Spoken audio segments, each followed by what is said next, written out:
in innovation. When it wasn't sexy, actually. And really my journey started in my very first role when I worked for IBM, where I actually got to work in the emerging business opportunity space. And I had one of the most sensational, innovative leaders that I think I've had to date throughout my career.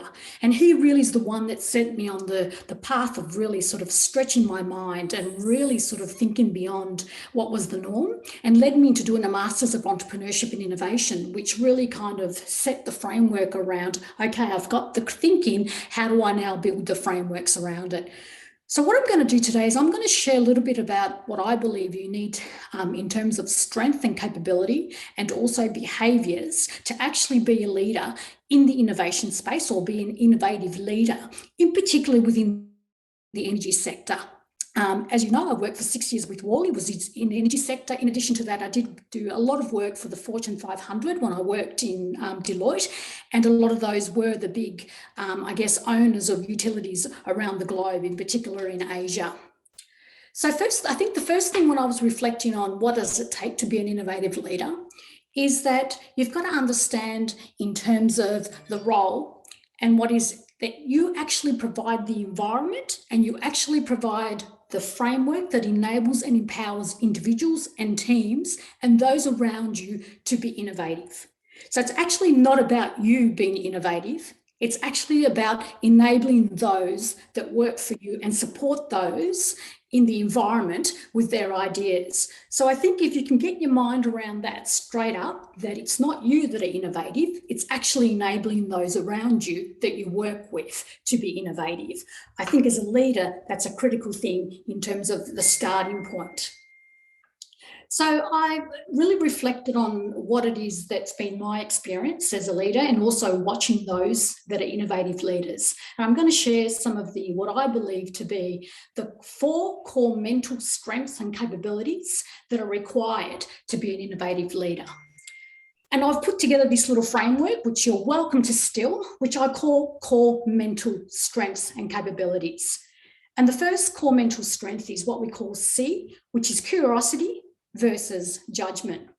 So you need to be someone who enjoys learning, is interested in the world around you. If someone mentions a topic or a theme, you are keen to want to explore and find out more. And you've got a general interest to actually learn beyond your current know-how. Versus being more judgmental, which means that you're more happy with the status quo. You know, you're happy with your current know-how, you're not that interested in wanting to find out more, and you're comfortable not trying new things. And there's nothing wrong with either or. It's just, to be an innovative leader, you do need to have that innate curiosity in you. The other one is observation versus tunnel vision. And that is that you spend your time observing the world around you. You've got a genuine interest in people and their responses. You ask lots of questions. You actually learn from those observations and interactions from others. As opposed to tunnel vision, you always think you're right, you know all the answers, and you're actually the expert. And in the energy sector, it has been my experience that you come across a lot of people that are experts. And therefore tend to dismiss ideas because of the fact that they consider themselves to be the experts, and that's what they're hired for.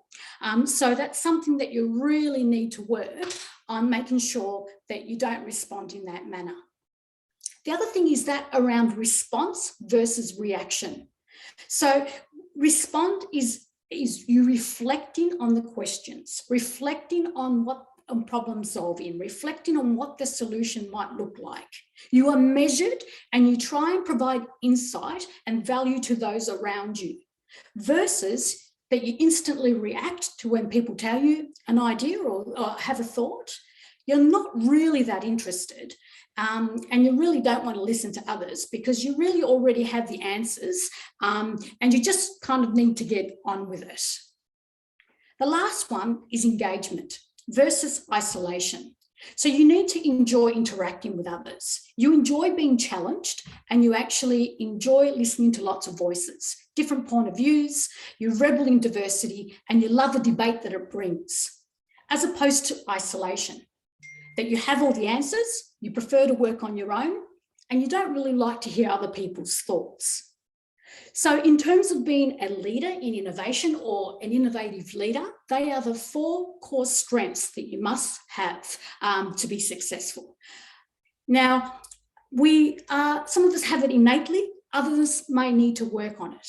The good news is that behaviours can actually be taught. And so therefore you can actually do activities to actually change your brain in the way that it works, and some techniques to actually teach yourself some of these core strengths. So if you identify with some of those and then you think perhaps maybe you don't have all of them, there are activities that you can do to actually train yourself to behave quite differently. In terms of they're the core strengths, what is the behaviour that's required to be an innovative leader? The first thing you need to do is you need to be empathetic. So you must be interested in others. You must be able to put yourself in the shoes of someone else, whether it's your customer, whether it's your team member, whether it's whatever stakeholder you're working for. That ability to put yourself in their shoes is all about innovation. And you must approach problem solving from a human-centered approach. So always have the human at the end in sight, regardless of what it is that you're actually designing. You must be happy with transparency. Always provide an opportunity and frameworks that are transparent. Nothing worse than the little secret skunk work or the little secret innovation project happening in the background that only the 4 innovative people in the business are actually doing. It is your role to create that transparency that facilitates innovation. The next behaviour is to be collaborative. You enjoy many voices. You love socialising ideas. You love the feedback loop. You actually really enjoy that iterative nature of idea generation. So, you love many heads, many ideas in terms of that idea generation. And you must be optimistic and drive to create positive experiences.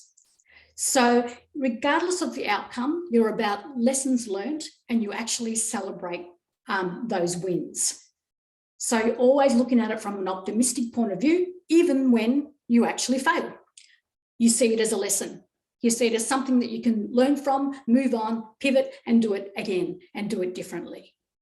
So they're the actual mindsets and behaviours that are required to be an innovative leader. Now I'm going to talk to you about some tools and techniques that I think some fundamentals that are required to be an innovative leader. Firstly, communication. Communication, communication. I cannot emphasise it better. You need to become a very good storyteller, because as an innovative leader, you need to bring people on the journey. And you need to talk to many different stakeholders across the business at many different levels, whether it's the graduates or the board members or the executives. So you really need to become great at communication and the way that you actually tell that story. The other thing I'd say as a leader is that you need to have a clear strategy. And I always say a strategy on a page. If your strategy is more than 1 page, then it's basically lost its narrative. So have a very clear purpose, build a narrative that really clearly articulates your value proposition and how each of your team members play a role in delivering that particular strategy. So I cannot emphasize how important having a clear purpose and a strategy is. Second is to create the environment and the culture that actually allows time for creative thinking within your daily interactions, and dedicate time to innovation.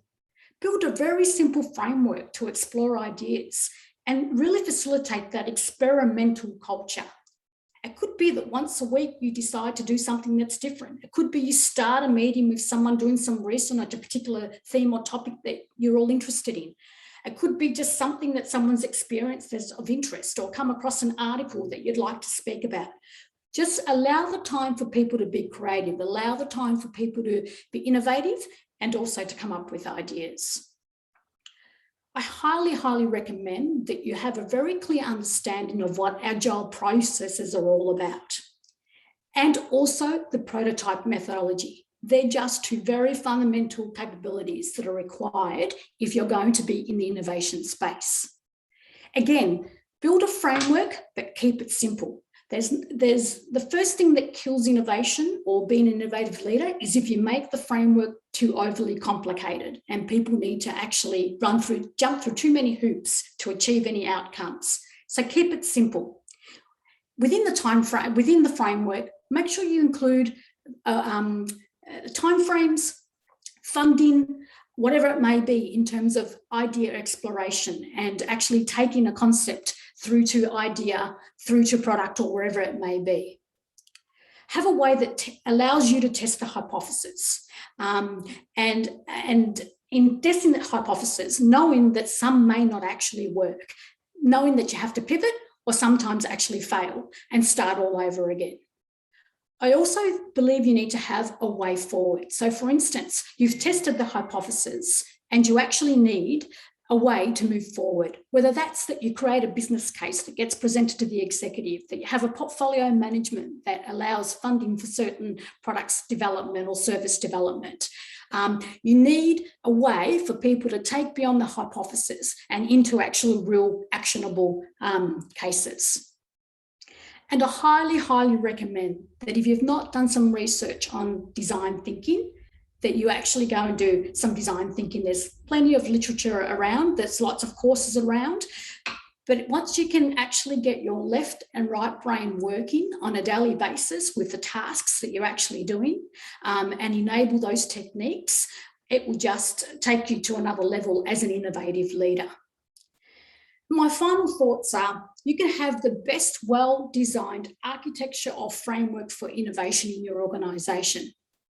And without the core mindset and behaviour, you will be a leader, but you can't be an innovative leader. And that's it. Open for any questions.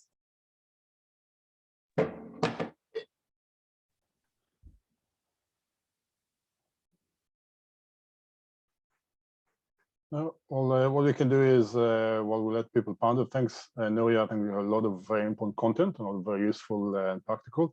What you can do is, while people think about it, we can allow questions also once Jodie gives her part. So we can have a small questions and answers question. Great. So thanks again, and Jodie.